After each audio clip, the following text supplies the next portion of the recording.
Well, cheers, y'all, and howdy do, man. How the heck are you? So I'm Ton of Beer Whisper. Here's one from the latest mix pack I picked up from Urban Chestnut. It's a collaboration with a few different breweries. This particular beer on its own is a collaboration with Urban Chestnut and three other St. Louis breweries, Perennial, Civil Life, and Forehand. So I do want to read just a little bit from their website so you understand what they're doing here. From the Revolution series, back in 211, hence the name 211 BC, back in 211 or 2011, a new St. Louis Brewers class, aka 211 BC Brewers class, you see? See what they're doing there? Was born 5 years later. The class got together to recognize their fifth birthday, and while doing so, created this India style brown ale.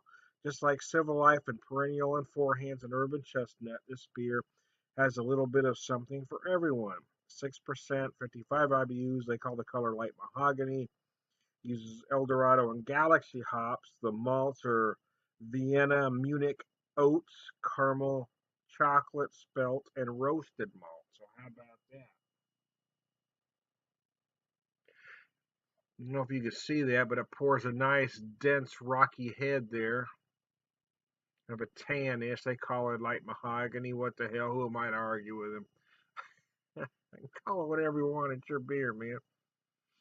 India style brown. I like how they don't call this a brown IPA. They just call it India style brown, meaning, it's going to be a hoppy beer, an IBA, if you will. I mean, the black IPA should be called an India dark or an IDA. I hate black IPA because well, IPA is an India Pale Ale. The pale stood for pale malts. I get that, not necessarily a pale beer, but a black IPA, you're using roasted malts, you're using darker malts, so IPA doesn't. Anyways, it should be called, call it India Dark, call it a hoppy black. But I hate black IPA. So I like how they call this an India style brown and not a brown IPA. It is an IBA, an India brand ale. So there you go, just a hoppier brown. Oh, the nose is fantastic on this thing, though. It's just gorgeous. You get some citrus. You're going to get some herbal notes. Oh, chug a boom.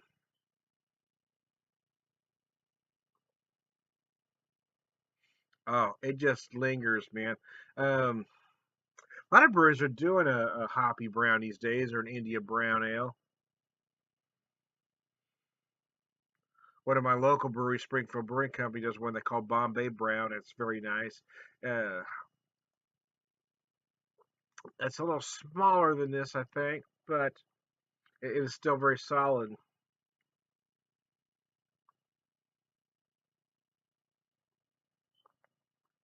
I would love to see them do an imperial version of this.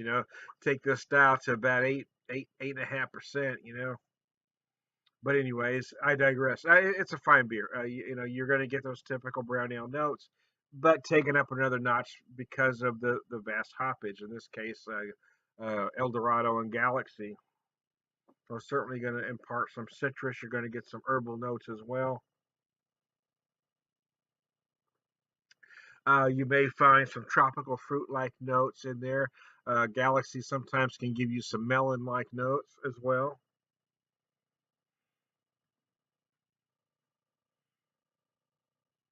But it balances all in here very nicely. So, in my opinion, the beer works. Just a very enjoyable beer.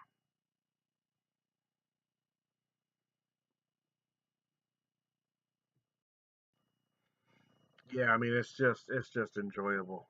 I'd love to have this on tap. I haven't been to St. Louis in a while. I need to make a trip. Uh, nice. My using my Hopfenfest glass. You'll see this throughout the this Urban Chestnut pack I'm drinking. Rest assured, I've washed it every time. I'm not pouring a beer into a dirty glass. No, no, I'm way too OCD for that, man. I don't share beer with people. I don't let people take a drink out of my beer. I don't even drink after my wife, man. I'm very OCD about that kind of shit.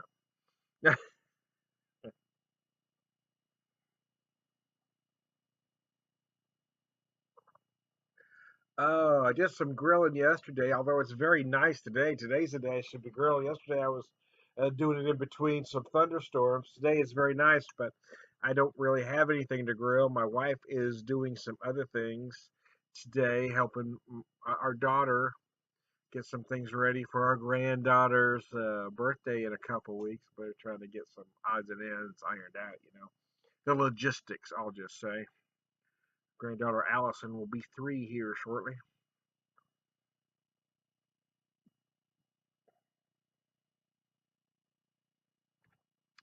But I do have about oh maybe about a pound of burger that I need to use today. I just haven't decided what to do with it yet. Yesterday I took part of it and I made gear stuffed sliders for lunch, and then the other half I made Salisbury steak, grilled Salisbury steak for dinner. Grilled it, but put it out on the grill, so I got these nice, got that nice flavor on it on the grill. And then I brought it in. Oh, and then simmered it in the gravy like you should do with a Salisbury steak. So then that added that kind of char to the gravy. It was really nice. Oh, excuse me. Hope I didn't get any on you. So I haven't decided. I could do something. Really don't feel like doing a meatloaf, although I've done smoked meatloafs before. Thought about doing meatballs, but really don't want to do that either. I was thinking about just making some picadillo filling. That's what I meant to say. But I don't need to do that outside. I can do that inside. So I spend my weeks in Rogers, Arkansas, and the Hispanic food out there is just crazy. There's a lot of Mexican places, but there's a lot of Salvadoran restaurants too. And then you've got a lot of places that kind of give you a mix of both cultures. But I love how they do many places. You can get a picadillo taco or gordita, and I just love picadillo. They typically do it out there with ground beef, although I had it growing up in California with shredded beef, but ground beef is fine. It typically uses leftovers basically, but picadillo almost always has potato and carrot in it. Just kind of you season your beef the way you do it, cook it, and then add the finely diced onions, potatoes, and carrots in there. You slow simmer it for flavor, and then serve it like a taco or gordita or enchilada, burrito, whatever you want to do with it. But I just love picadillo. I think it's the Brazilian where they put raisins in it. I don't like that kind of picadillo. I like more of the kind of the Mexican influenced picadillo, where it's more savory. I don't like the raisin thing. It doesn't work for me at all. I don't like it, man. So, anyways, I may do that with my leftovers. Make some picadillo. All right. Well, I'm near the end of my brown ale. This has been a great pack. If you can find this collaboration pack from Urban Chestnut, buy it because it gives you a taste of a lot of different breweries, right? This particular beer, I mean, has 4 breweries, 4 great breweries, not just great St. Louis breweries, but great American craft breweries. Perennial, Civil Life, Four Hands, Urban Chestnut. They're all outstanding. Uh, the Xavier Wheat Ale is a collaboration with Carmelitan. The oh the goodness the the Urban King Extra Cream Lager is a collaboration with Sun King Brewery out of Indiana. And what's the other one? Good golly, I just went blank. Let's see, Xavier. Oh man, I hate when I do that. Gosh, hold on a second. I know what it is. Mercy, Percy. Oh yeah, the Urban Gang. God golly, I can't believe I forgot that one. The Urban Gang, a collaboration with Alma Gang. So there you go. Hey, I man, I am Tom the Beer Whisperer. I think I might be losing my ever-loving mind here. Oh, nice citrus, some earthy and herbal notes. It's just put together well. I am trying to beer whisperer. You already said that, man. I know, man. I'm letting you make a drinking game out of it. We'll take a shot every time he says who he is, man. We'll be hammered in 5 minutes. Uh, BeerVangelist, prolific beer drinker, purveyor of wisdom.